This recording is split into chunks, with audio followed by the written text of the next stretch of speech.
234 தொகுதிகளில் போட்டியிட 50,000க்கும் மேற்பட்ட தாவேக கட்சியினர் பனையூரில் குவிந்ததால் தமிழ்நாடு அரசியல் வட்டாரத்தில் பரபரப்பு.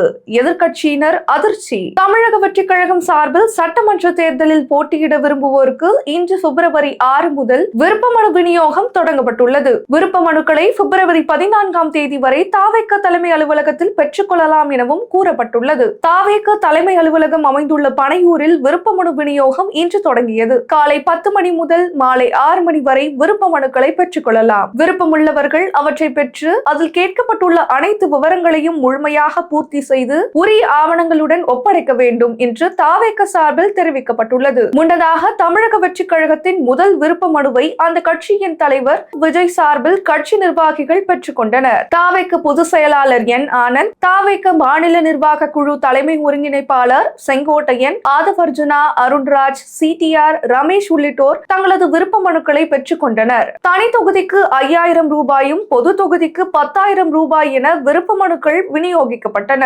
சென்னை உட்பட பல்வேறு மாவட்டங்களில் இருந்து 50,000க்கும் மேற்பட்ட தாவேக கட்சியினர் விருப்ப மனுக்களை பெற குவிந்துள்ளனர். 234 தொகுதிகளில் வேட்பாளர்கள் இருக்கிறார்களா என்று கேலி கிண்டல் செய்த எதிர்க்கட்சியினர் அதிர்ச்சியில் உறைந்துள்ளனர்.